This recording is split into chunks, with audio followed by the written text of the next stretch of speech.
Hello, welcome to my presentation about the history of the atomic model. So, the first people to propose the idea of the atom were two Greek philosophers called Leucippus and Democritus.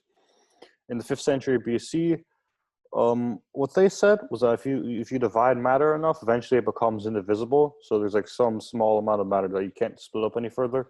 They called it atomos, which means to be indivisible in Greek, and that's the origin of the word atom.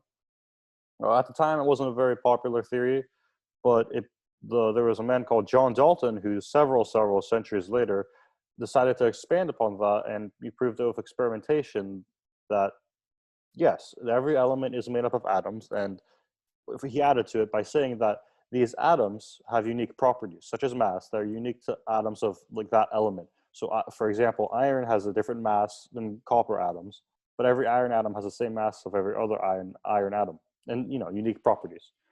And that in whole number ratios, they combine to make compounds. So, water or carbon dioxide, in whole number ratios, H2O or CO2, that's the compound. And it was generally accepted in his scientific community. The next major development comes in J.J. Thomson. He was a British physicist who, in an experiment, discovered the electron. His experiment used a cathode ray tube, which is kind of like a light bulb where there's a vacuum inside. There's no air inside, and you put a lot of electricity at one end so that a beam appears going from one end of the tube to another. What Thomson did was he took two metallic plates with electric charge and put them next to the cathode ray tube. And what he noticed was that the beam shifted to the positive plate and away from the negative plate, which implied that it had a negative charge. What's even more important is that he put magnets around the tube, which with doing that and looking at the changes in the magnetic field of the beam, he could determine the mass of the particle, which he found out was a lot smaller than any known atom. So he proposed that atoms are really not the smallest element of matter in the universe, that there are smaller particles. And what he discovered, the electron, the negatively charged particles in atoms. So from this experiment, he derives the plum pudding model, where you have a net sphere of positive charge with electrons floating around in it like some grape in some dessert. You can see in this picture here, they just float around. And look at the reason it's called plum pudding. It's because it's a famous British dessert that looks a little bit like this with the ingredients scattered around. The reason why he said there was a positive charge is because atoms are known to have a net neutral charge. So this was his model, and it was very popular for his time. Next, you have Ernest Rutherford, who was actually a student of Thomson, make the next major discovery, the new model. He had his own experiment where he took a very thin piece of gold foil and surrounded it with a detector.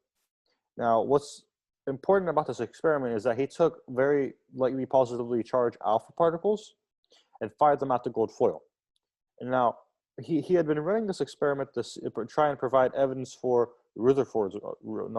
Thomson's model, the plum pudding model. And under that model, these alpha particles should, in theory, pass through that sphere of positive charge and through the other end, like a cannonball, kind of going through paper. There shouldn't be much deviation, or a big angle between any of them. But what he noticed was that some alpha particles actually hit the gold foil and bounced off at very extreme angles, which didn't make sense under the plum pudding model. So he had to derive a new structure of the atom. What he came up with is actually more or less what we have today, which is the nuclear theory of the atom. What Rutherford proposed was that every atom had two main regions. You have the vast region of empty space with electrons scattered around, rotating. That constitutes the majority of the volume of an atom. But you also have a very tiny, very concentrated location of mass and positive charge, all of the positive charge in one very small, tiny region at the center of an atom. It's called the nucleus. In that nucleus, there are positively charged particles called protons, which have a positive charge. And the number of protons is the same as the number of electrons, so that the atom would have a net neutral charge. Now, what was happening in his experiment was that the alpha particles that were passing through the gold foil were actually, most of them are going through the empty space. So they weren't encountering any resistance, and that's why most of them did go, as you can see in the picture here, most of them go straight through it. The ones that bounce back were the ones that hit the nucleus. They hit a very concentrated region of mass and they bounce back. that explained his experiment, and so it was a more accurate model for reality. And we still believe in these tenets today. That's the history of the atomic model. Thank you for watching my presentation.